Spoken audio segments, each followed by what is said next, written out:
Sarah, pull your mic up a little bit because we need to know the answer to this next question. Goodness. Have you started your Threads account yet? My Threads account? You're not familiar with this? I don't think so. Are you in the dark too, Matt? What's Threads? Am I? Oh my gosh, yes. I mean, I'm Threads not- like the well, brand that has the little elastic holders it's for like your credit card. No, like when you go to the Meta beach. Meta, like Mark Zuckerberg just launched like the big Twitter clone. Have you seen anything about Oh, that? I saw. Yeah, I it's saw. called Threads. Yeah. I saw something on Twitter this morning where Elon Musk basically said, like, oh, I spent $44 billion for this company, and this scrawny whatever just Did like a copied it. spin-off or whatever. Well, yeah, the spin-off. Yeah, they copied it exactly, basically. Yeah. Which is he. What's that? Really? Yeah, or threatening litigation with the whole thing. So I apparently. joke that like if I didn't have Brendan, I would know nothing that goes on in the world, like outside of finance and Amber Alert. Meanwhile, yeah. outside of like finance and insurance and my kids' like immediate worlds. Because You've managed to insulate yourself from social media? in the last 7 years, I'm so like, if it's not something about educating myself on, like I said, like, you know, financials, insurance, or the things that are, you know, relative to my kids. And like, and also I enjoy real estate things. So like all of my spare time I find is spent on like leadership, finance, real estate, and then the rest of the things that are going on in the world that don't like immediately impact me. Like they were talking about something in the office the other day and I was like, what? And it was some sort of celebrity, big, gossipy, what? I'm like, who are they? And I said, I was like, I feel like in the last 7 years, like I've sort of fallen off like, you know, general media. Right. Yeah. And what is, I don't know, like if it's not relevant to these things, which I think can be good and bad. Yeah. But impressive that you've managed to build I don't know your if it's impressive. It ecosystem. may be a big fault. Like I just, you know, like Brendan will say something to me about Russia or whatever. And then I'm like, oh, I should look at this. And then like, we're going to Europe. I'm like, what? And then we put it on and I watch 15 minutes of it. And I'm like, this is not bettering my brain. I don't find that there's nothing I can do about it. I'm very like control the controllable. Yes. So Love it. I don't like the negative part of things that then like seep into my brain that I can't do anything about. Right. So I tend to just sort of ignore. I compartmentalize well, which can be a blessing and a curse. I've learned over the years, some compartmentalization they will tell you is not good. But for me, I think, so yeah, I don't have a lot of the noise that I can't control. I'm kind of with you on that. Like I get my own little world, and you know, like this. And if it doesn't immediately, I'm with you. Doesn't immediately impact me. But also too, I really trust the politicians. You know, I think I have a lot of faith and hope that they're going to do the right thing every time, and that helps me sleep at night. Like we're in good hands with these guys running the I just country. get constant disappointment that who we've chosen in some aspects. I'm like, these can't be the best people to make these decisions. But they never will be. No, because the people who are the best are not putting themselves in that situation. You can't. The people that are the best, you can't buy. No. And that's why it'll always be this weird,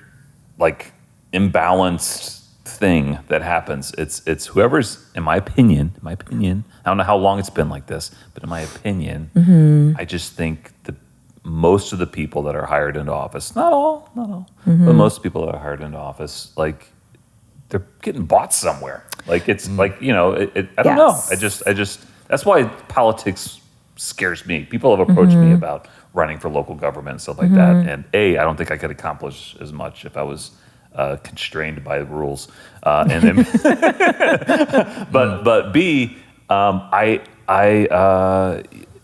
worried about how much I would get approached. And that's what's so cool about entrepreneurship, though, in the private sectors. It's like a lot faster way to operate and get things done, and you know. So picking your platform, right? Like picking your platform and then bringing to light the things that are important around you and that you can actually make an impact on. Yeah. I think that's how good people end up in politics is because they actually have like a strong core value for something and want to see a change, and then people like build trust, right? Yep. Now, how long they can keep it that way.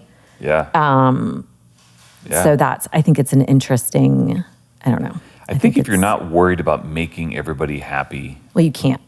But you're more concerned about just doing the right thing. That's what's the best decision you can make with what's right in front of you. Like what's the most right thing that you can do that's right in front of you today.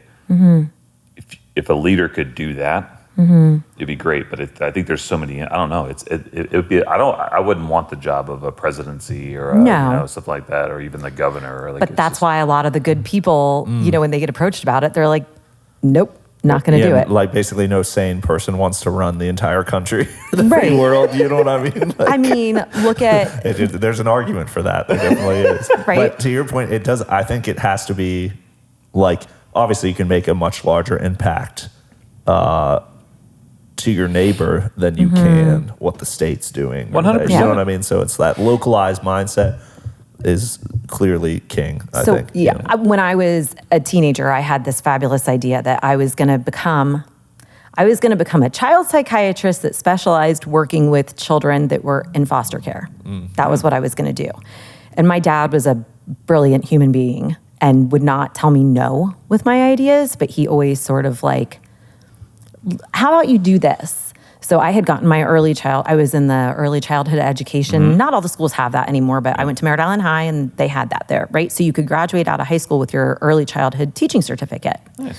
So I was between my junior and my senior year in high school, and my dad goes, I think it would be a great idea for you over the summer. Why don't you get a job at one of the daycares that are 100% government funded and see how that goes? And I was like, I think that's a great idea. Right? And so by the end of the summer, there were these two little kids that were a family of, there were 5 siblings altogether. Some were older. They'd all been separated. The dad had over like 20 counts of child abuse on the one little girl. Like it was just like, and when I had gotten there, they had told me like, she's sort of already a lost cause. She was 3. Like she doesn't want to talk to people. She does whatever. So she sort of became like I can do this. And by the end of the summer, like, I mean, I loved these kids and I begged my dad to adopt them. And so he said to me, he goes, this is my point to you. Like I had said, when I get out of college, like all these things. And he was like, you are the bleeding heart when it comes to little kids in these situations, right? And he was like, if you have this as a career, you're going to have 20 adopted children and still not feel like you're making the impact you want to make. Right. And he said, instead, why don't you have a career that puts you in a position where you can have a platform to bring awareness and you're able to make a much broader impact than just on the people that you're immediately, helping. And I didn't really, at the time, I just sort of argued with him that like these 2 kids were more, but as an adult, I look back and I'm like, he was very good at sort of allowing us to figure it out. That's really cool. And really interesting, Sarah. Where, I mean, it's just, I feel like if you expand your scope broad enough, everything looks pretty apocalyptic. You know what I mean? Like so same problem with social media. Like the biggest problems, like the heaviest, like most depressing stuff, that's the stuff in the headlines. You know what I'm saying? Oh, yeah. And so you just, it does take, to your point, some compartmentalization of like, what can I actually control? What can I make better? And better than I left it kind of deal. So there's a lot to sift through there, but it sounds like that's what you were doing. Yeah, that's where like as an adult now, we've talked about it. We had them here. Like I got on the board for New Life Mission. Yeah. Because they have, they hold people accountable. It's not a free meal. Like there are all those, and it's local and it's spread, whatever. But I feel like through those things, right, you're able to help how many families and spread awareness. And now I've got, other friends who are now hosting tables and it's all about like awareness in your community. So like that is controllable. Yeah. 100%. Yeah. Yeah. My wife and I, we had fostered a little girl, actually got her on her first birthday. This family who knew us from high school, showed up on our doorstep one night and said, if I can't find someone to take my daughter, they're going to take her away and put her in the system. So we're like, okay. And then then the state was like, she was left in our care before the state even had time to background check us. Yeah. But it was really interesting. And she was with us for a little over a year, but it was heartbreaking to see the process and to see how there's so limited help and resources at the state level. So many kids fall through the cracks, and it's not because all these workers don't care. It's because their caseloads are so heavy. Oh yeah, they're so big, and things just slip through the cracks, and the kids are the ones that really lose in that whole scenario. And we still struggle with it. Like, we love that little girl, she's still not in a great situation. So it's tough. And your hands are tied. There's nothing you can do. Yeah, Florida has interesting laws and a lot of different things. Yeah. And that is definitely an area that I think the more awareness that's brought to it, especially on like a local level. Absolutely. In the last 10 years, there's been a lot more education and awareness brought, to light on that. Yeah. And so it's been interesting watching for sure. And then trying to be a part of it. But how do you, just like that, right? Like one-on-one is one thing, but and then just spreading knowledge and awareness. And there's a lot of people I feel like that don't know how to get involved in things. Like I always think successful people want other people to be successful, right? But so how do you connect them? And I think a lot of people want to help with things and do things, but they don't know how to get there. Yeah. So I think being, putting things out and awareness and are good and controllable. Yeah.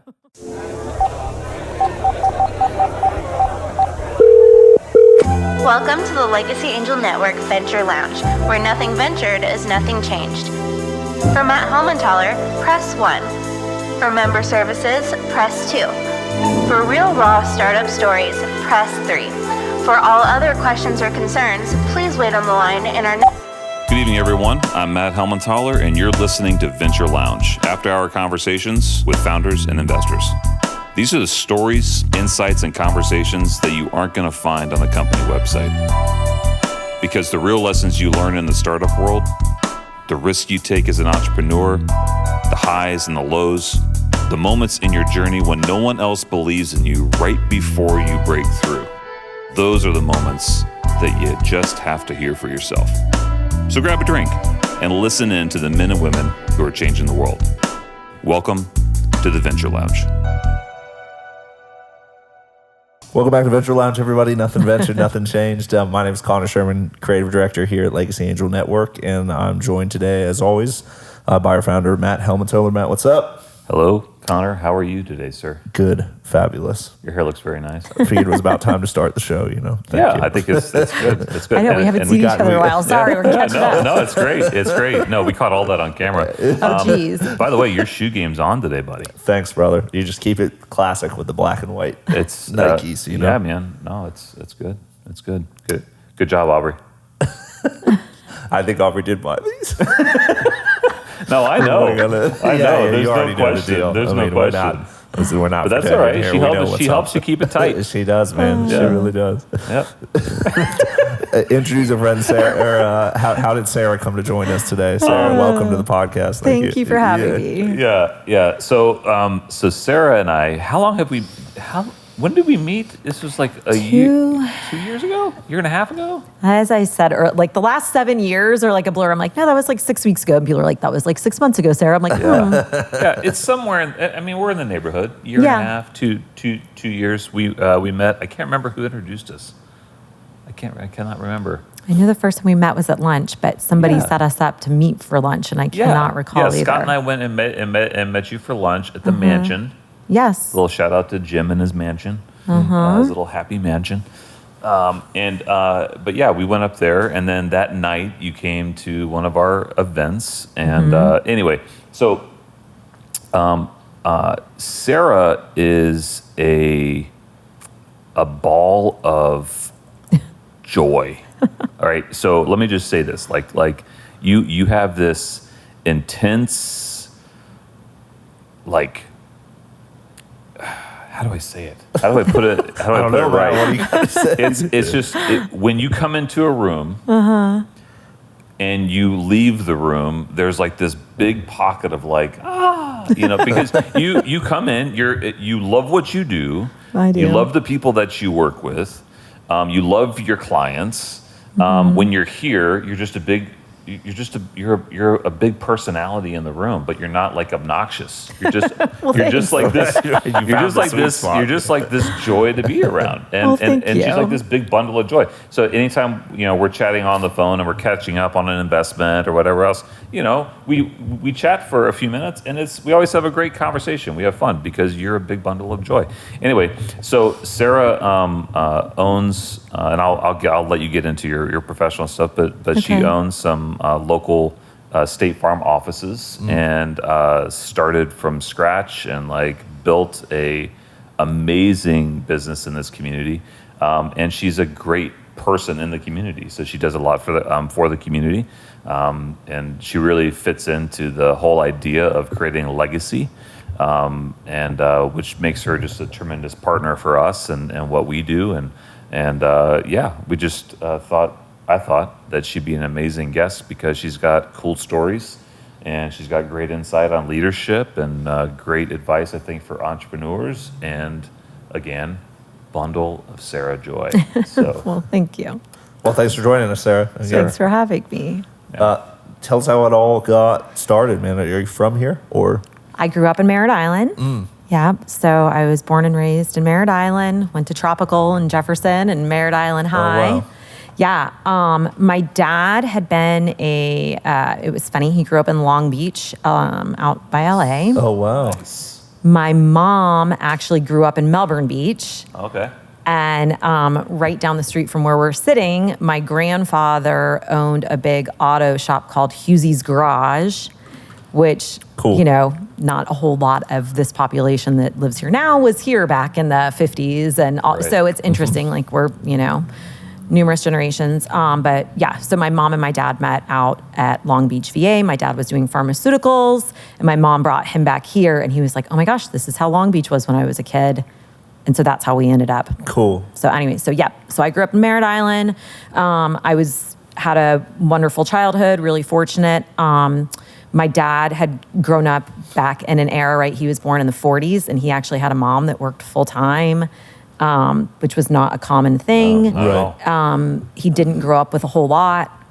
And so his goal, certainly as a dad, was to provide for us and to expose us. And he taught us a lot of things, like if you're in a room and you're the smartest person, you're in the wrong room. And he was awesome. Big on worldly travel and took us to as many places as he could to try to just expose us. And it was always... He was a founder of the Brevard Zoo, and oh wow, he was the head of Rotary and built Rotary Park in Merritt Island. So I grew up in this family where we always had people around. There were always he encouraged debate. Like he wanted you to think for yourself. We weren't taught like my way or you're wrong. He encouraged that. And he always wanted us around different, cultures. And so anyway, so I grew up in that with also his belief was like, you give back and you serve the community in which you live in. And so also State Farm as a company is just an amazing company. So there's a bunch of us that are agents, around my age that we were the State Farm kids. So you go and you're like, I don't want to do what my dad does. And then you go and you do all these other things for all these other companies and all these other whatever. And you're like, God, State Farm is an amazing company. They really encourage community and they give back to community. And so anyways, that's how I learned about State Farm, that was what my dad did. Oh, wow. Yeah. Very cool. Yep. And you talking about your dad, it is cool I feel like you can tell and see when parents are actively trying to enrich their kids. It's the difference between being a passive parent and a kid that sounds like who your father was, which is taking time to like dissect and break things down for you and encourage you to think, essentially, which is cool. Yeah. He also was exceptionally competitive, and like I joke, because people will ask me like, where did your competitiveness come from? I'm ridiculously competitive. And I said, well, do you remember the brand? You're young. Do you remember the brand like No Fear, right? Yep. Those t-shirts. Oh, yeah. Yep. I was a swimmer. It's a individual sport, right? Yep. Like you Yep. place in where you place. There is no ref making calls to change whatever. And my dad used to wear a shirt that said second place is the first loser. Man. And that was really like what we lived by. Like there was no, it is or it isn't. We do a little Dundee Award thing when we do our fantasy football. Dundee's from The Office, so we have our own little Dundee Award thing. And the first one we did was the second place award was the first loser award. Yeah. So no, I get it. It's 100% like, what is that? Like, no, that's not, third place. Like, you're not even staying to get that medal or ribbon. Like, we're out of here. Let's You go. ain't first, you're last. Yeah. That's what. Yeah. So there was definitely like a healthy competitiveness, that I we get grew up with. That it was like, Awesome. sometimes I have to tame that a little. What, did you have like siblings that you were in competition with, or what? No, I have an older brother, half brother, Okay. who is quite a bit older, but he was a swimmer at UC Davis, and so he, but we were far enough apart in age that was like I looked up to him a lot. My sister and I are only 18 months apart. Yes. Oh, there you go. But we're very different. Like we're two completely different people, and so I don't think. I think same gender, 18 months apart. There's some natural, but we're very just totally different people. So we don't have a lot of that. Like I'm really proud of who she is and the person that she is. And my daughter is very similar to my sister. So it's interesting to sort of see that. But yeah, no, we were more just competitive. Like my dad, again, like not competitive against other people, more against yourself. So like, right, there's that mentality, I think, among some people that it's like, there's a piece of pie and there's only 8 slices. And if you take a slice, that's a slice being taken away from me. We were not ever taught that. It was like, there's an infinite pie. And the more that other people are getting pieces of that pie and you're spreading wealth, you're spreading opportunity. That's cool. So it was and I think there's 2 different kinds of competitive, right? Yeah. Like there's competitive where like you just don't want other people to do well because you want to be on top. That was not it. It was definitely a like competitive so that you can move up in the next level and continue to just compete against yourself. Yep. Very cool. So, yeah. And I think it's interesting to talk to different people about what kind of competitive they are, right? See, and that's the thing too. I think people that are even the other competitive, ultimately, we're going to get some psychology going on here. Yep. Are competing against themselves. You're yeah. always competing against yourself. But Like is it ego driven or is it Right. truly betterment? Exactly, Right? and that's the difference. And that's the difference. Yeah. That's the difference. Like and we brought this up before, but like, tenacious Michael Jordan, like he would create sometimes untrue scenarios in his brain about his competitor Oh, yeah, to push himself. He's my favorite person. to push himself. I mean, just to push himself into this other tier. And it was a competition for himself. It was like he had his own fantasy happening up here, and he pulled everyone into it. Yeah. And made it a reality. And yeah, he's still a badass. Oh, yeah. I make my kids every once in a while, like, I'll put on the Netflix series. Yeah. I'm like, I feel like you need a little motivation. Like, let's watch. And they're like, Mom. I'm like, I know. But we're just going to watch the what, series. awesome. But, so, yeah, Michael Jordan. When I was a kid, I was definitely a super tomboy. And so, like, the only book, my dad was like, just, you have to read. Like, just, I hated reading. And the only books that I would read were, like, Bo Jackson. Yep, Bo And Jackson. Michael Jordan books. That's And that funny. Was, oh, yeah. Yep. Yeah. Bonos. Bonos. Oh, yeah. But you hear about, like, all the things that they, right, had they just, like, not succeeded right away, which they didn't, and been like, oh, that doesn't work. Yep. You know, like that delayed gratification, they both definitely put in for that. Well, I mean, they worked. That's the thing about successful people. I think that level of success, like they just work harder than anybody. Like Kobe Bryant, he worked harder than anybody. Yeah. Some would argue he probably worked even harder than Michael. I'm just telling you, like this cat he was at practice at 5 a.m. 4 hours before anyone else got there. Every practice. Yeah. Every day. Oh, yeah. And then he'd come home, eat with his family, and then go back and work out for 3 hours. Then come home and eat with his family, work out again at night, and then repeat. Like he just outworked everybody. Michael outworked everybody. You know, and I think that there's like this thing, especially when you're coming up against like your head's hitting the ceiling, but everyone's they'll look at you and say, man, look at this guy, his head keeps hitting the ceiling. I'm going to eventually break through the ceiling. That's why I keep doing it. Like, you know what I mean? Like, and there's that type of mentality. It's some people are going to look and be like, they're going to laugh at you for that. And then other people are like, yeah, well, you know, I'll get mine eventually. And that's people ask, like, how did you, build from nothing to what you did in like a 3-year period or 4?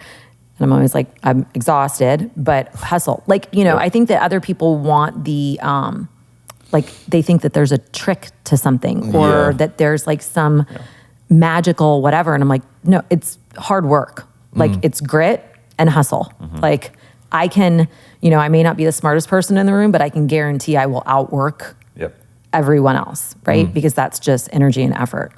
So like, that's my thing. We have a saying like, I can't make you wanna have wanna. I can teach you all the things. Yeah. And I can give you all the tools, but I can't make you wanna have wanna. So you're either gonna show up because you want it, but I can't make you want it. I just don't think everybody has that. There's just like, for whatever reason, and I'm sure it's like the whole nature versus nurture thing. Some of it's environment, some of it's just people like Michael, just like it looks like genetically just has that in him, you know? But certainly like what you were doing, and I want to know what kind of your first entrepreneurial steps were, Sarah, but maybe like initially definitely sport, and it's cool to see like the greats like Michael Jordan take it to the furthest conclusion, but sport, exercise, those kind of things, it's all like simulating stress and hustle and like building that reflex in you that can be very easily applied to all kinds of things in life, but Sarah, when did you decide, or what did it look like getting into the business or like your entrepreneurial persona, So like every which way except for up for a long time. I believe a lot in like when proper preparation is there, opportunity will knock and whatever. So my dad, in addition to owning the State Farm Agency, also did things in like commercial real estate, and he always had side hustles going. Like when I was like 10, he had bought all of the payphones around the area. And so he did not need that income, right? Baller, man. Made my mom nuts. And he and I... Because he was always like tinkering with something. Because I think because of the way he grew up, he always needed to have like 5 things going in case this failed, right? So it was like, when is the shoe gonna drop? Like when, whatever. So he and I on Sunday mornings would go. I loved doing any of this kind of stuff with him. And we would take gallon Ziploc bags and empty out the payphones of quarters. And my mom was like, you make X amount of money, you're driving a sports car around with our 10-year-old emptying quarters out of, I can imagine this conversation. Really funny. He had some up in Cape Canaveral at bars that I wasn't allowed to go into, I stood outside. But it was like just an interesting, so that hustle and that like what you're talking about, yes, it was definitely ingrained in me. But so he and I, like he was my, definite mentor in that realm. And right after I graduated high school, he got leukemia. And when he got sick, I quit school. He did not realize that I was not. It definitely messed with his cognitive abilities. But anyways, I became the person who like at 19 was the power of attorney over all of these commercial properties and getting like trying to figure all this stuff out very quickly. Yeah, you were just thrown into it. Yeah, and I was very fortunate in the sense that we had a great community around us. We had some families that we had always, grown up with, and those dads stepped in and really helped me with a lot of those things that ultimately were just hard to do.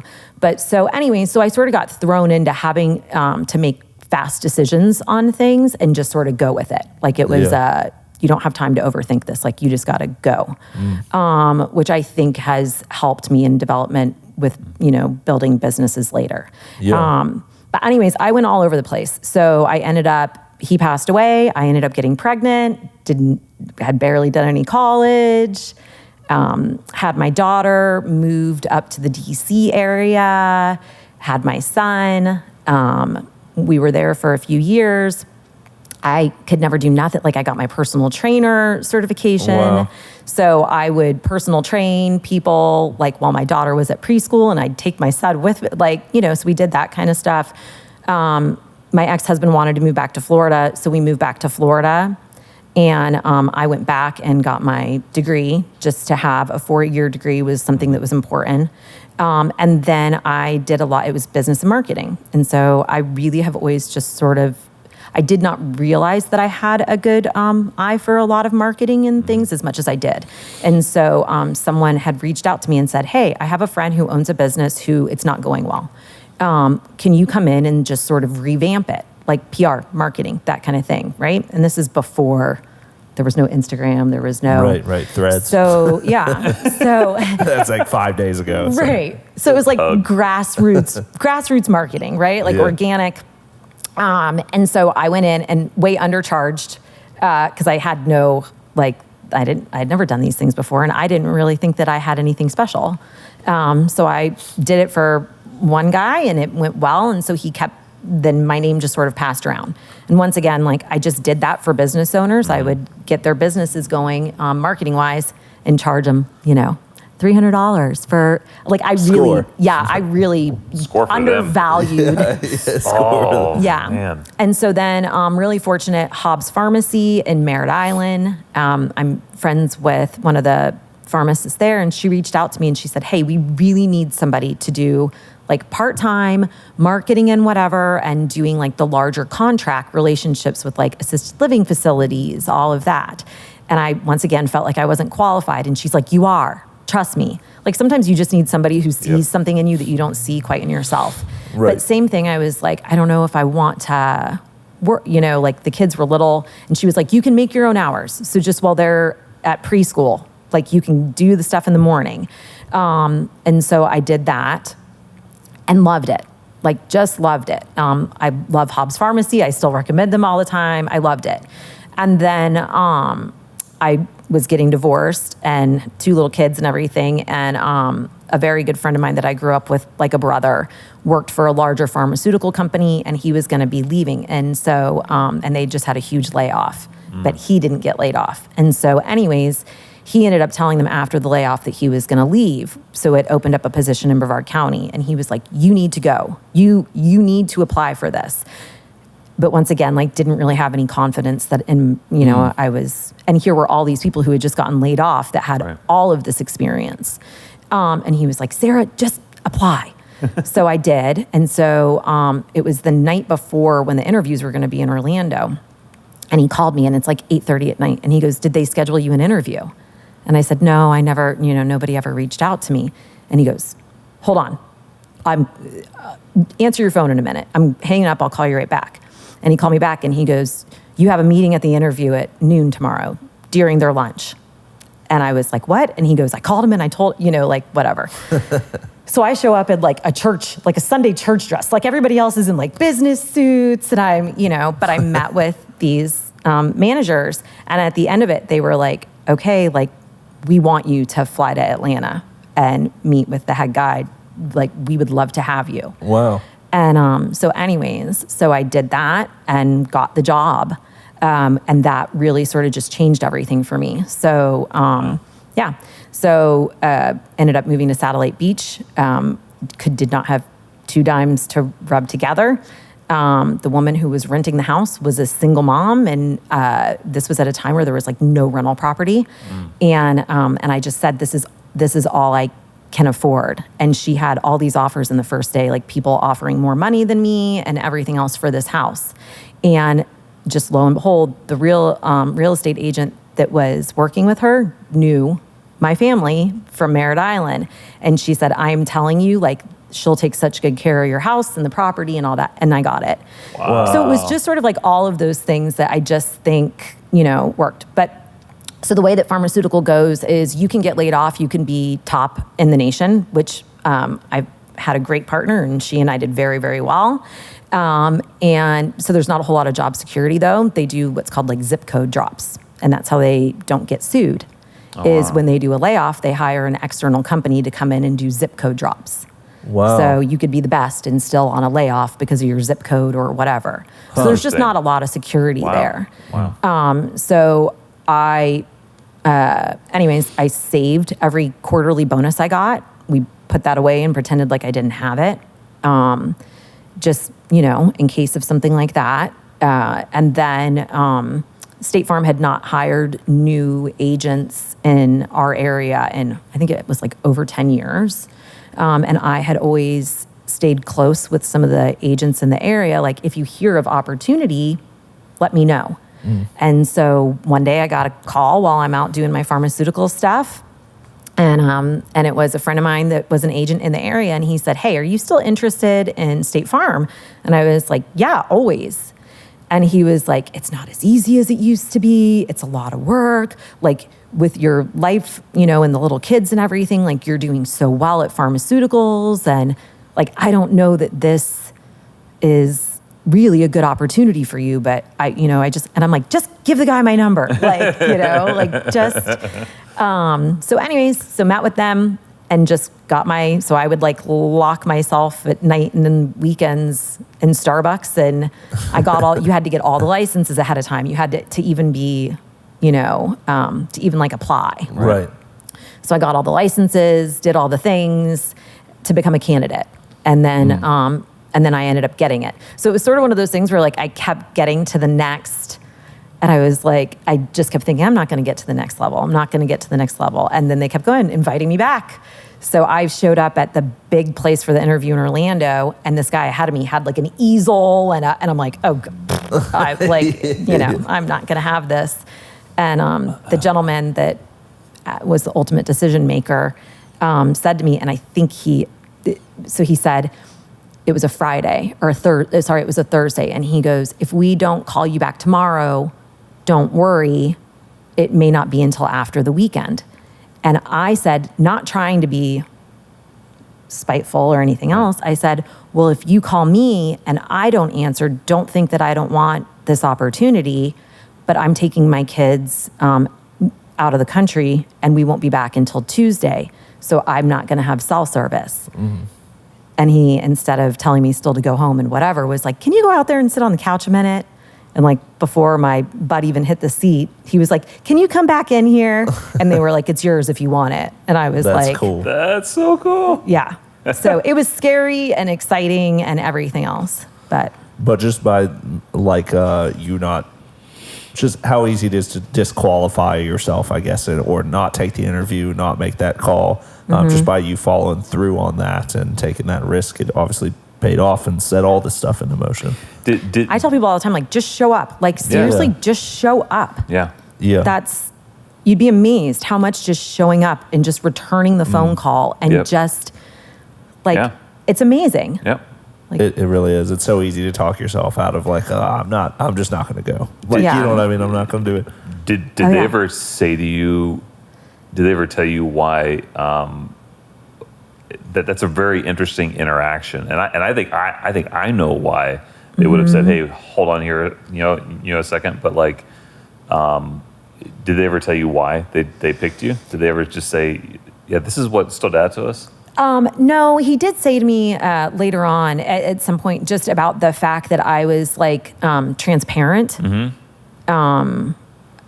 not just transparent, and that I also just did things. Like, he liked that I was a mom taking my 2 little kids, somewhere, just, I think just that independence, he had said some things about that, but I don't know, really the whole culmination of everything of what made him offer me over anybody else. Yeah, I think there's a guttural thing that happens, when you meet someone and you're like, yeah, this is the quality of this person. And I think that's what it boils down to. And we see the same thing in founders. When I meet a founder that I really like, I want to figure out a way to work with them. It's as simple as that. I want to figure out a path to get from here to here with that founder, because I would have fun working with that, or I would trust that they would do what they said that they're going to do. And so I would agree with that. I think that the transparency and the way that you carry yourself, there's an honesty to it. I think that's a great example for anyone that wants to be an entrepreneur.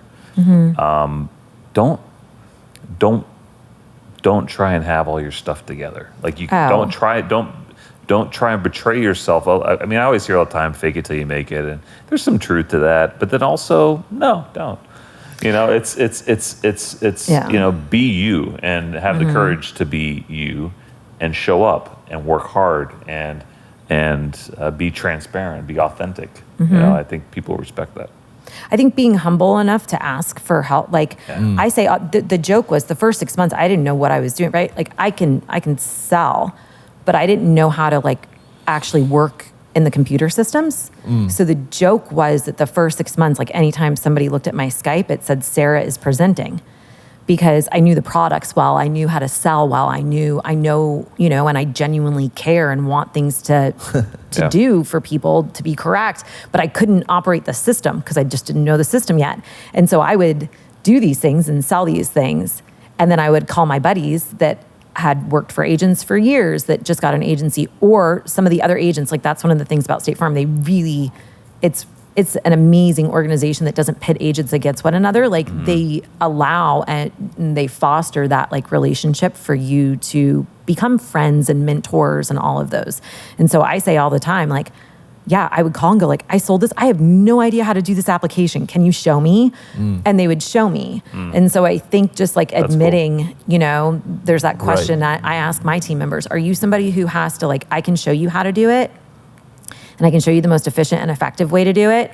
Are you somebody who's going to do it that way? Or are you somebody who has to try it 10 other ways yourself and then figure it out, right? Because that's, I think, a very different thing, right? So I don't know, being able to ask for help. Right. And most people want to help you. And you're saying them giving you that feedback of that you were transparent. I feel like the sales mentality for a long time was just hit them with all the benefits as hard as fast as you can, and that's all. Don't talk about the bad stuff. No, you know what I mean. Distract them with the good stuff. But man, if you I really feel if it's here are the benefits. Here's the risk. Here's where I benefit. Where you benefit. Let's kind of figure out if this fits together. People just. Obviously, shockingly respond much better to that. There's a difference when you're trying to fit a need, right? So that is what sales is. This is where people don't understand what true good sales is, right? My doctors used to call me the anti-drug drug rep, right? Because I would come in and I would say, these are all of the behavioral, dietary things that they should be doing first. If they're not doing that, right? There are genuine times where people need medication, but a lot of things are self-induced, right? So they would tease and call me the anti-drug drug rep. So it's the same mentality of why do people in an interview ask you to sell the pen? Right? It's not so that so in pharmaceuticals, the sales reps that aren't that great, we used to call it show up and throw up. Yeah. I'm going to walk in here. I'm not ever going to ask you what's important to you as a physician, right? If you sit there and you look at me and you go, I don't ever write off formulary. If this drug I have is off your formulary, but I tell you all of the wonderful benefits of it, you don't care. Yeah. Right? Irrelevant. Because you don't write off formulary. That's just it. So all these people who show up and throw up, let me show you all my magic tricks and all these great things. You've never once asked that person what's important to them. So our mentality in my office is, and my team knows this, is you sit down, You do an informational fact finder on people, right? To just sort of see where they are, because everybody's needs are different. But then you go from that and you educate people, and then you let them make a decision that is best for them and their family. Yep. I'm not trying to shove anything down anybody's throat. Right. And it's just, there is no one size fits all that's right for anyone. Yep. And so I think that there's that transparency, like that I genuinely care about you, because I do. I hope that every customer that we assist, that they leave knowing that like we genuinely want what is best for them and their family. That is, That's huge. the whole point. That's everything. Yeah. And that looks different for everyone. And that's your why. Yeah. And see, and when your why influences your how, Right. then it's absolute gold. I remember when I first got in sales, I was selling furniture. Remember Stevens Furniture? Yeah. Yeah, so I used to sell furniture for Stevens Furniture. I managed a few of their stores. And Chad Stevens was a really good friend of mine, God rest his soul. I remember my first 6 months, I would say to clients when they came in, you guys have to forgive me. I'm new here and I'm still learning. Oh, you can sell more things like that? If you got a new territory in pharmaceuticals or you got a new drug, Yep. it was like, this drug is new to me. And doctors would be like, oh, okay. It was so effective. I learned the first 3 weeks I was out selling everybody I found that it was just because I was just being transparent. I was like, just so you know, I'm new here. I might be a little slow on the computer. I might, and people are like, oh, and that it brought their guard down, because one of the Correct. first things you're doing in sales is that you're having to overcome a perception that people have about you. Yeah. And if you give them the fuel and the weapon to basically affirm what they've already believed about you, then they will, and it'll be harder to sell. But if you genuinely care about the person and you're honest about yourself, people tend to want to work with those kind of people. Oh, 100%. Yeah. But it's just interesting to see the evolution of, what people think sales is. Yeah. And then, Yep. the people that actually genuinely care, and then watch the success ratios go from there. That is something that the internet and social that has made better, is people have so much more context for what opportunities and products and services are available to them, that you can't necessarily lie people into buying something anymore. You know what I mean? You can't. People are just more well informed with their People also think they're more well informed. right. Than they Fair. are. So there's my husband has this saying: the internet has made people think, right? How does he say it? The internet has made people information available to them at a higher level than a lot of people's IQs are able to actually filter and process. Yeah. So it's like a lot of information everybody thinks they're an expert on everything, but they're really no, you read just enough to sort of be dangerous on this. Right. You're not. Yeah. And sometimes you're reading you can find anything to support your opinion. Correct. Which is Dangerous. crazy. Yeah. It's dangerous. And when that opinion becomes your truth to you, then that's even more dangerous. It's It's dangerous for sure. Have you guys heard of the Dunning-Kruger effect? That's what The that's what? called. The Dunning-Kruger effect. It's No. That sounds familiar, but I have no gotta show idea. you this chart now. I just go. All right, so at the peak, basically your confidence is higher when you know just enough about something, where you're ignorant about it. But the more that you come to know about it, the lower you realize you know less and less about it. As you learn more about it. I love the Dunning-Kruger. People have to go through that. The internet puts everybody at that peak of I know just that. They read an article about it, so now they're an expert kind of thing. You know? Yeah.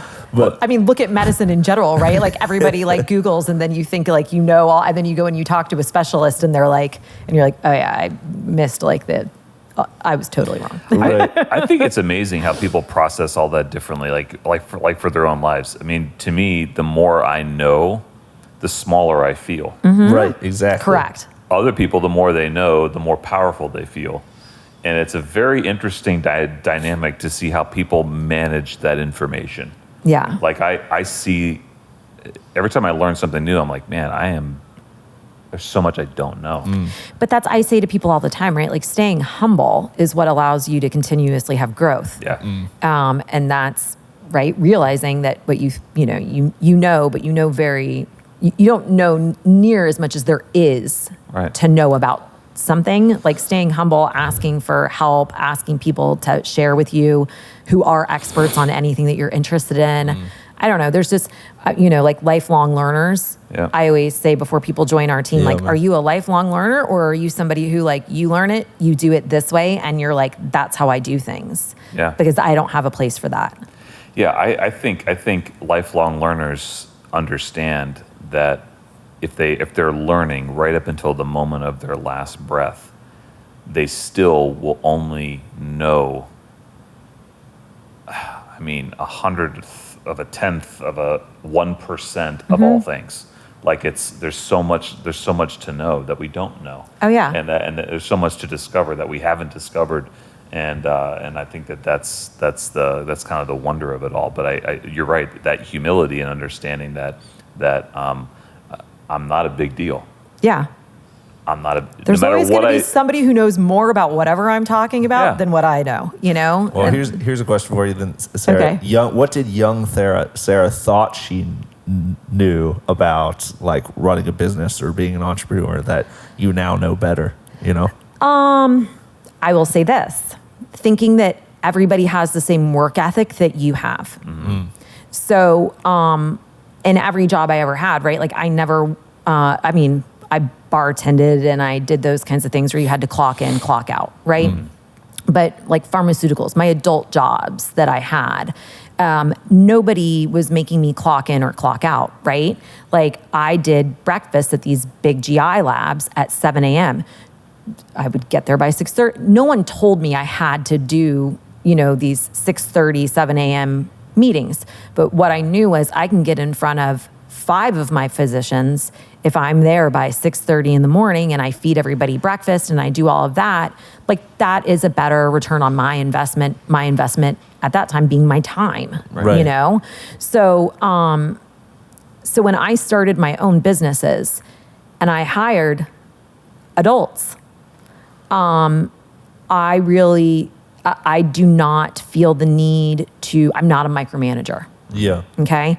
I do believe that like people like to know structure and they like to have rules, like children, right? Like children want structure. They want rules. It makes them feel safe. It makes them feel secure.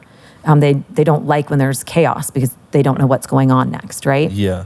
So I understood that, but I had a much higher expectation of what I thought a lot of adults wanted for themselves and their internal motivation to do those things. And so it's been an interesting journey for me to try to figure out how do you not micromanage, because that's not my nature. It doesn't make me happy, right? And give people the empowerment to be their best, but also understand that looks different to everyone, right? So like some people genuinely are very happy just having set tasks and doing their thing and that's what brings them joy and happiness.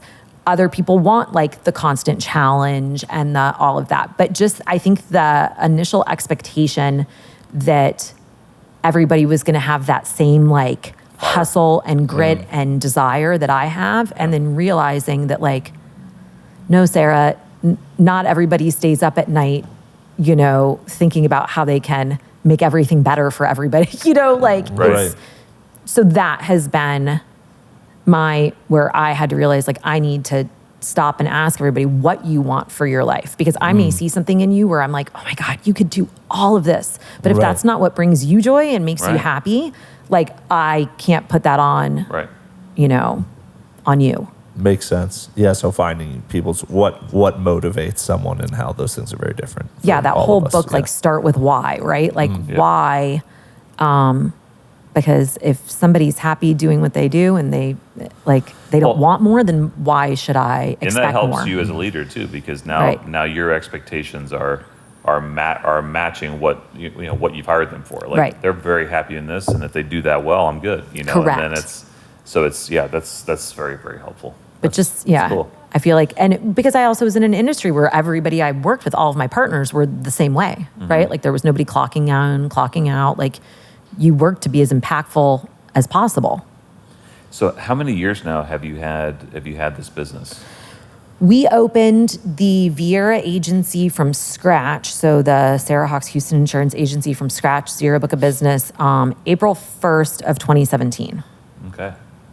And now you have 2 offices? Yes. And so then we opened a Merritt Island office March of last year, of 2022. So now we have the 2 locations. Yeah. That's awesome. Yeah. That's Any awesome. any vivid memories from like starting those things up as far as like most hectic or like standout moments? Oh. Okay. So I don't can say don't anything. have a lot of sympathy for people. Okay. Like naturally. I have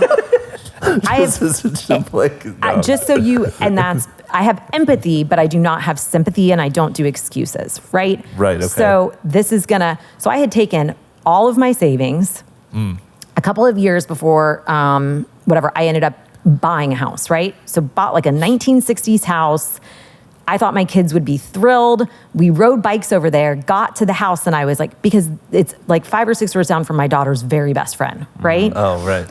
And so I thought they would be thrilled. We opened the front door and I'm like, I bought this house, right? Like we're going to live here now. It's on a canal. It was original 19, right? Like this is how I could do it at that time. They both cried. They like walked in, walked out and said, I'm not living here. Like it was horrible. It had the old like pale blue kitchen cabinets, like the particle board. I mean, it was bad. Board. And I was like, it's not gonna be like this, I promise. Like we had bought and remodeled houses, but I had not done one all by myself. Like it was a whole different thing. So anyways, long story short, we get that house ready. There was still some things to be done and whatever, but then I decide to open the State Farm agency, leave a job that I was doing very well at. I just earned a trip to Hawaii, but it was a conversation with my kids. I've always made them a part of our decisions. And so my daughter is so sweet. She was little, and when I said, what do you think about this? Me leaving pharmaceuticals and opening our own business. And she was like, I think that's great. Like she has this little entrepreneurial brain. And so she said, I said, well, we're going to have to give up the trip to Hawaii. And she looked at me and she goes, that's okay, Mommy, you'll take us with State Farm. And I was like, okay. So I was like, okay, we're in this. Like, we got this. That's cool. So I take all my money, do the build out for the Vieira agency because it had just been a shell, right? So doing all these things, I opened like 3 credit cards within 2 minutes of each other that all had 0% interest for 12 months. Right? Because I'm like, within 12 months, I'll be good. Like, I'll have all these things paid off. We're going to be awesome. But, right? So trick that system. So that's how I opened this agency. And like I said, I had saved this nest egg. 6 weeks after we opened, I am sitting in my office. It's a Friday. We have had torrential downpour. They were fixing my back patio had gotten ripped off, whatever. So they were doing a higher outdoor patio instead of this like low Florida room. The crew, I think, left for lunch, not thinking it was going to storm before they got back. They never shimmed down the tarp. So my Brendan, who we were like, not really, but he had stopped by to let my dog out. And he walked in the house and it was raining inside my house. And this is the house that I had just remodeled. We just opened this business 6 weeks ago, the whole thing, right? Yeah. And so he calls the office and I saw his name. It's like almost 5 o'clock on Friday. And I see his name on the office phone. And I'm like, that's weird. And so I get on the phone with him and he's like, I don't know what to do. And I go, what? He's like, I've called your mom. She came over, like the ceiling is falling in. It's raining through all of the like light fixtures. Like the whole house is totaled, right? Yeah. And I said, okay, well, I have a really large life insurance appointment coming in like 10 minutes. Yeah. And I was like, so if you want to call like ServPro or something and ask them if they can come and just take a look and see like if they think they're going to be able to dry out the attic or whatever, like, I'll be home after this meeting. And everybody was like, you're still going to have the meeting? And I'm like, well, me going home. So I do well in like where other people may not. But that's that controlled controllable, right? Yeah. So I was like, okay, whatever. So had my meeting, did all those things. When I got to the house, I was like, nothing in here is salvageable. Yeah. Like nothing. And we had, like I said, just remodeled the whole house. So we had to, this is 6 weeks after I opened a business. I have employees I've got to pay. I have the rent there. I have my mortgage.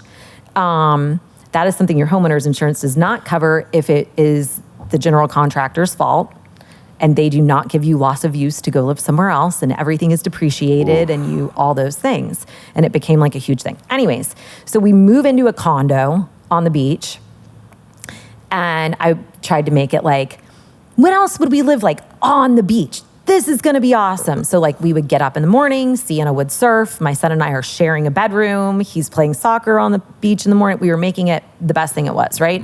So I don't know, that's like June. September comes and we have a hurricane, right? There hadn't been a like significant hurricane in quite some time, but the first year I opened the agency, sure, we're going to have a hurricane. While I'm in a condo, the maintenance guy had forgotten to close one shutter and it was the one above us. So I'm sitting in the condo and the ceiling of this condo starts falling in.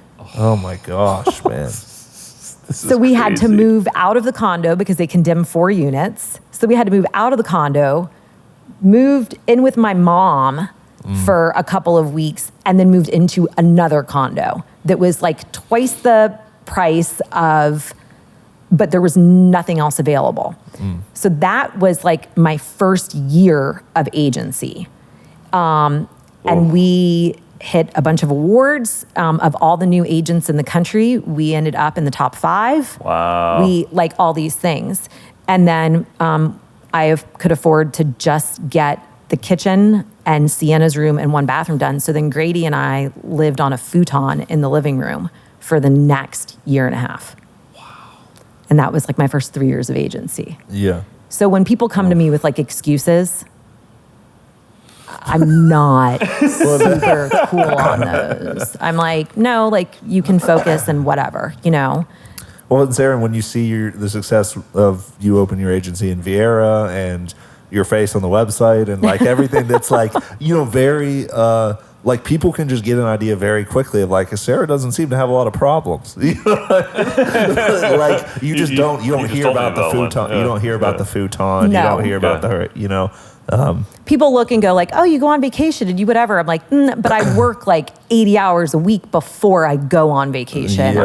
You know, there's a lot of, I think it's really easy to look at business owners and go like, oh, you have no idea how hard most entrepreneurs kind of work. Thing, you know? Yes. And all of the experiences that you've had leading up to that, that prepared you for it. Yeah. Right? So yeah, fair is not a word that's allowed in my house.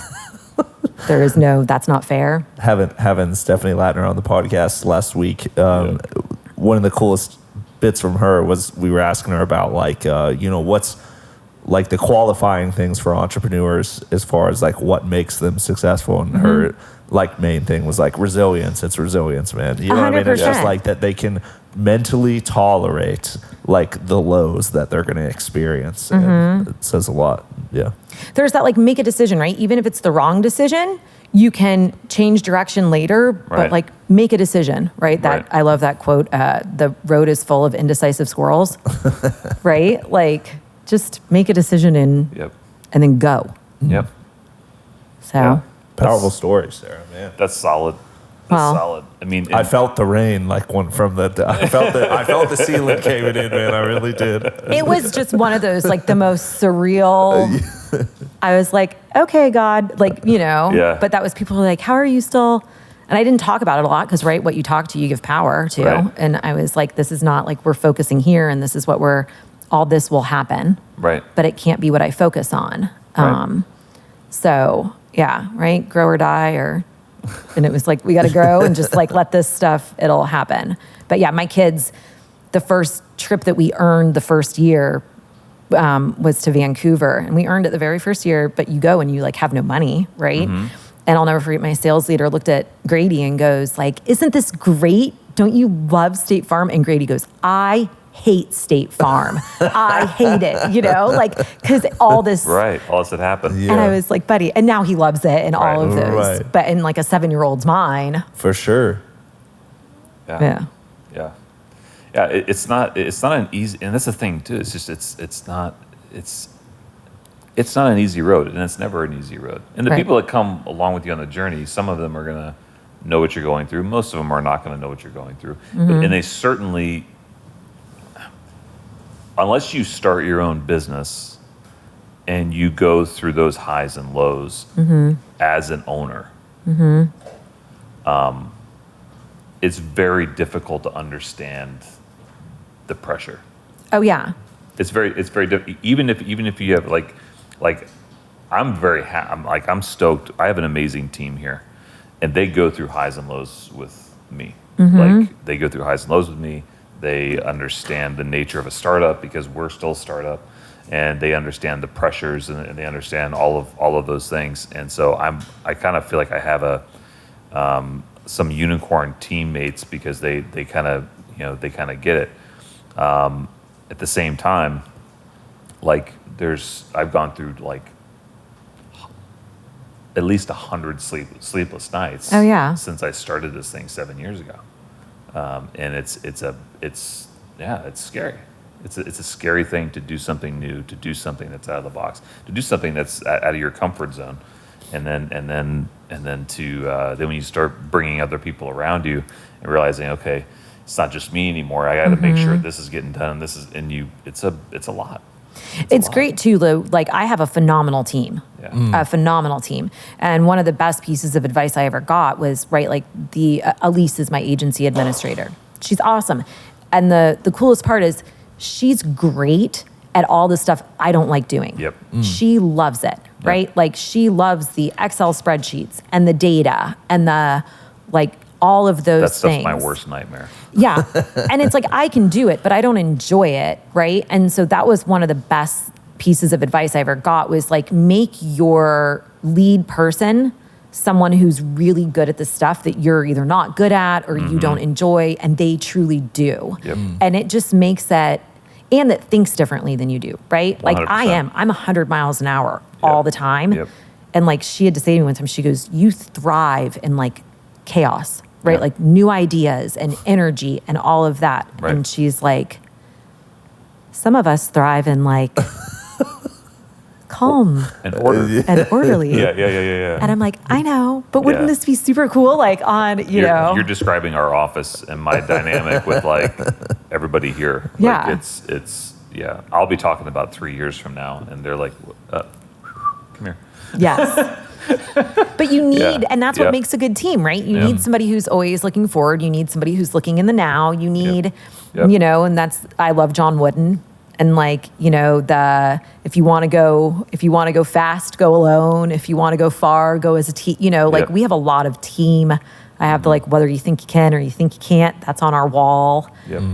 You're right. You know, just you have to have a team. And I am so thankful for the team that I have and everything that they bring as individuals and together. And I think really, like, you cannot do near what you want to do and accomplish alone. And it's not fun either. No. That's what I experienced. So for the first few years, it was just me by myself trying to figure all of this out, and I didn't have a real big support team. And then I hired Jessica Marsh, and she came on. She took a risk and left teaching to come and to help me, and she's that person. She like does everything that I hate doing.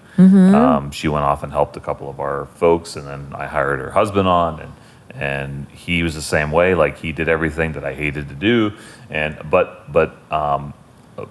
I'm saying all that to say that I finally had people with me, and that made me a better manager. It made me a better leader. It made me more efficient in the things that I'm really good at. because I wasn't stuck doing the things that drain me and that I suck at. Like I don't like spreadsheets, and I don't like getting phone calls about, hey Matt, what's this with the financial?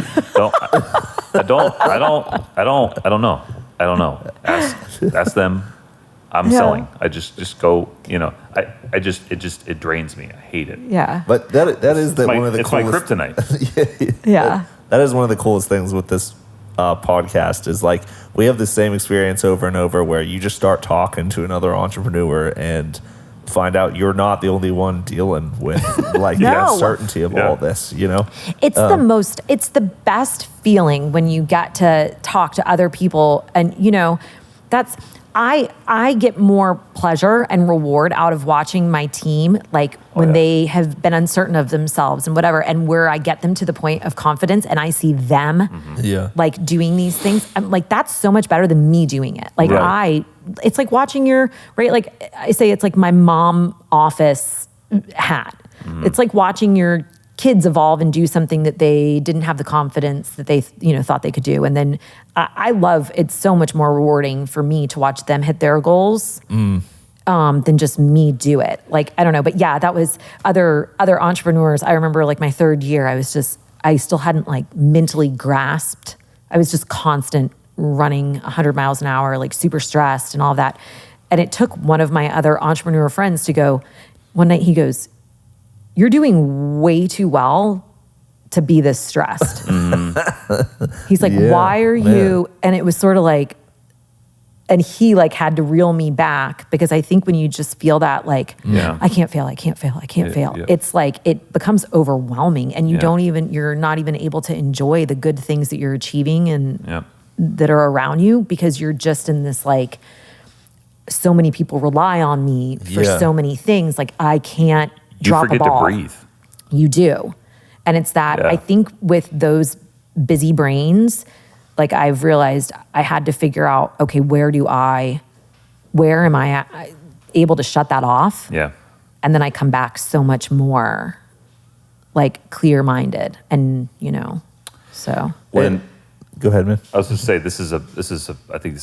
I'm really curious about this. I was thinking about this this morning, and I knew I was going to ask this question. Oh gosh, now I'm afraid. No, don't be afraid. This is a great question. When there's an issue at the office, and your team calls you, Okay. do they say, "Houston, we have a problem"? Has it happened yet? No, but I've had customers. What a waste! No What a waste! My team. Customers, I think My team really like,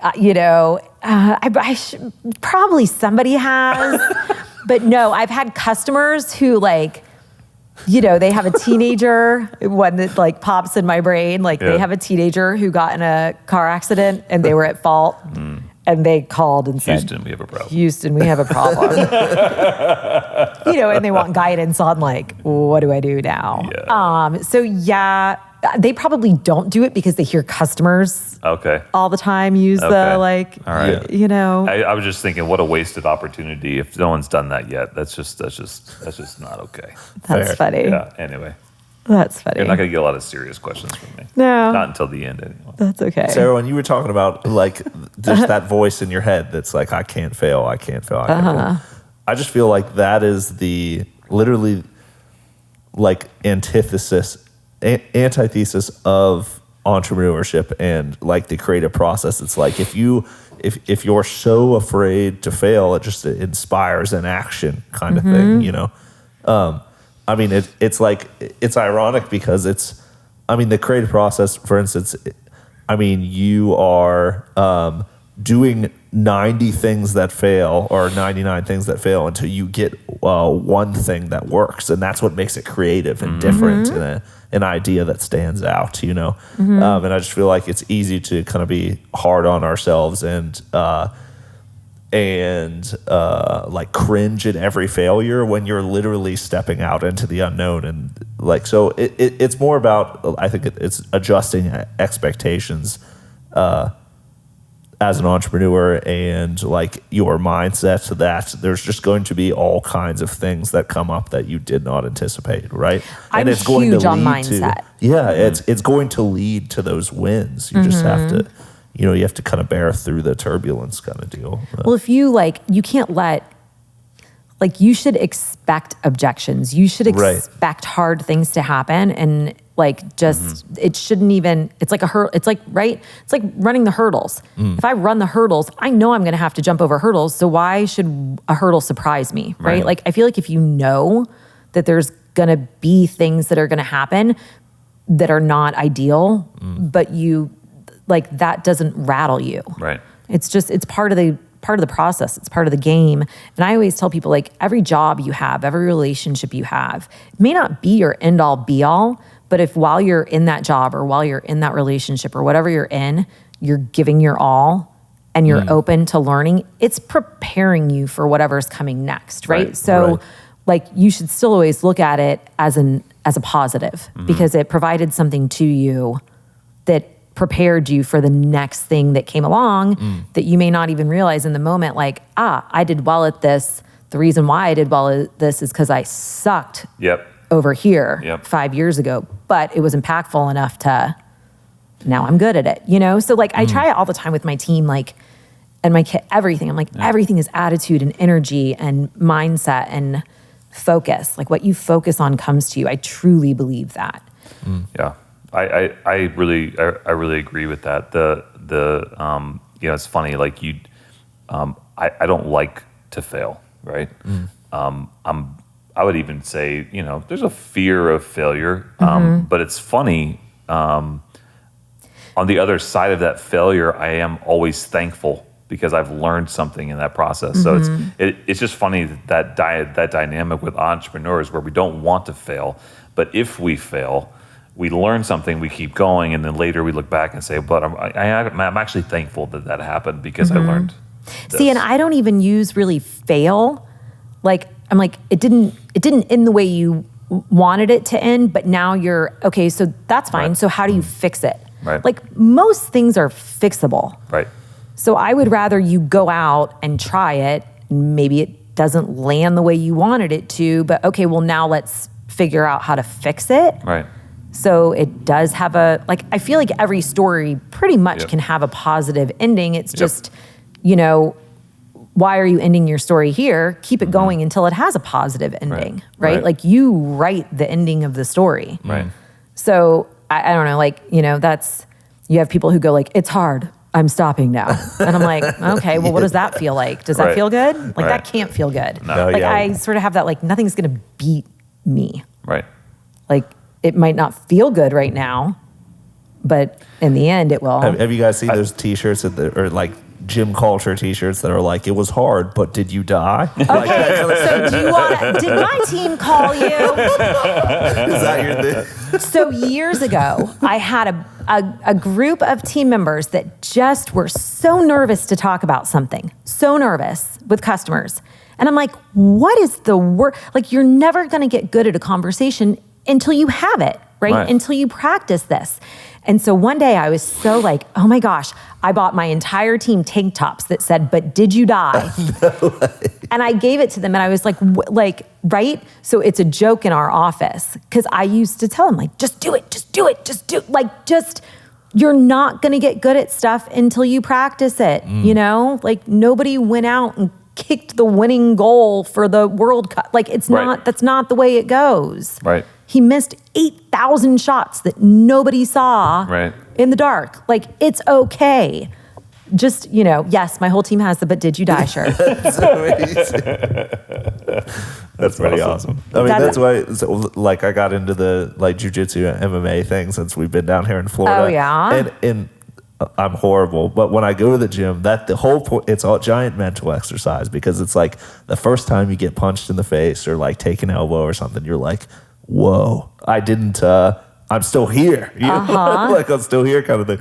And so it's the same kind of deal where you're replicating failure and you're getting used to that feeling to where you can compartmentalize and it doesn't shock you or put you off for a whole day anymore. You know? Yeah, you got punched in the face. Bet you're going to keep your hand up here next time. Yeah, next time you learn a little bit, and you survived. You know what I mean? It just starts to bother you less and less, kind of thing. You know. But that's evolution. Like that's how we evolve. Yeah.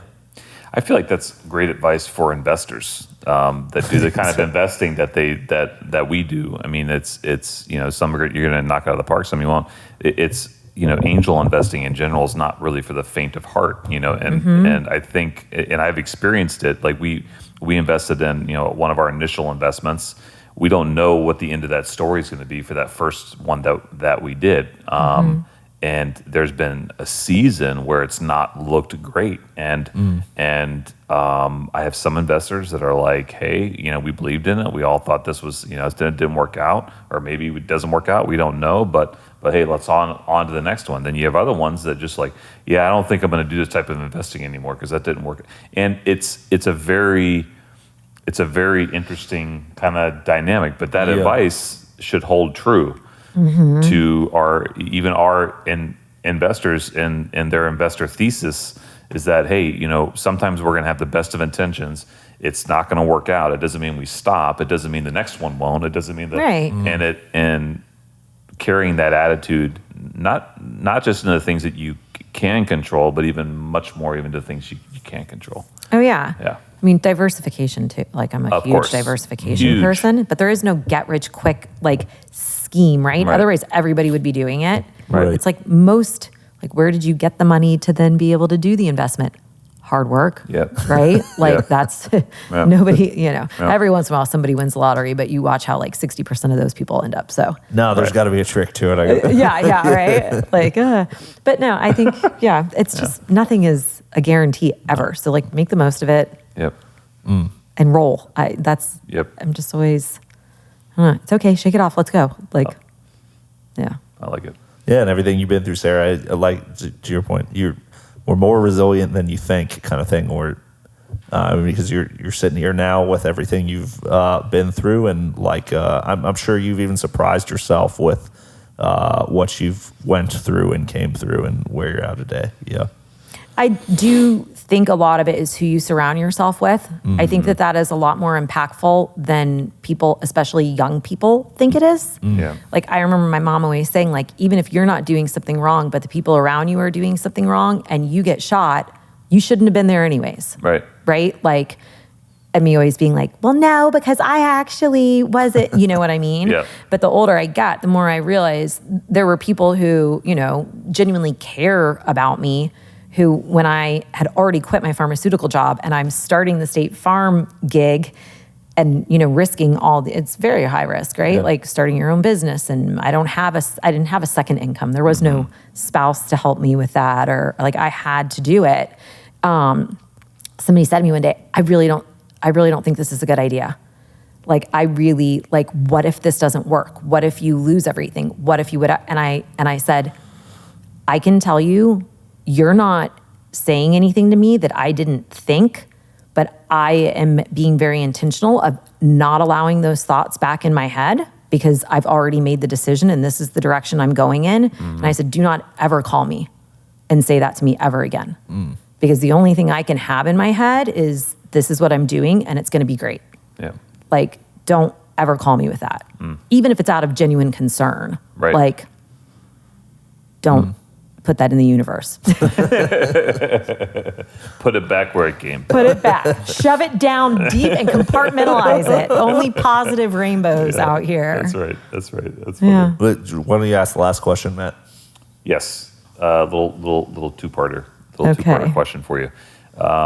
One, what is Sarah's kind of internal moral compass, the thing that kind of just makes you who you are, that you just, whether it's a belief or it's, whatever, what makes you tick and be who you are. And then the second part to that question is, what advice would you offer to an entrepreneur or someone who's thinking about going out and starting a business, getting things rolling? What advice would you offer them? Okay. So what makes me, I don't know, that's a good conversation to have with a counselor, maybe, I don't know. I have a good one if you need. Yeah, I might. No, so what makes me, I think I have a strong will to just always do my best. And I have there is no turning that off. Like, I just always want to do my best at whatever I'm doing, and be able to, feel like I've done my best. The other thing is I genuinely like people. And it's funny because, I get my energy from people. I genuinely like people. And I get a lot more fulfillment from watching other people reach their goals and do well, I think, than I do it for myself. I think it's easy when it's yourself to just sort of be like, you forget that you hit goals because you're so much on to the next one. Right. But I genuinely like watching other people succeed and be happy. And I like also feeling, not to sound salesy or whatever, but like, we do life insurance. To me, that's the most important thing I do. I feel really good when I know that I've helped a family set up, estate planning things and just helping in those ways. That's a huge weight to watch go off people's shoulders, right? And I do a lot with other business owners. So just watching other people succeed and feel secure in what they're doing. The other would be my kids. Like, from the time that I have had my daughter, it has all been sometimes messy, but like in the most mama bear, just being able to provide for them and expose them to things so that they can make good decisions and have happiness. Like, I just really want them to be joyful little beings, And then what was the second part? What would I give advice? Yes. Just expect the unexpected and don't let it, brush it off and keep going. Yeah. That's my thing. And whether you think you can or whether you think you can't, you're right. So just positive thoughts. Don't let the naysayers even in your space, and just expect that things are not gonna, you can go to class and learn all these things, but actually implementing them, it's different. And there's always gonna be bumps. Yep. So just expect the bumps and don't let them stop you. Yeah. Keep going. It's awesome. That's it. It's wonderful advice. Sarah, thanks so much. Cheers. Thank thanks so you. much for coming on. Yeah, thanks, thank Sarah. you for having me. We appreciate you having as a guest. Yeah. Thank you. Thank you for having me. Cheers, everybody. Have a good night.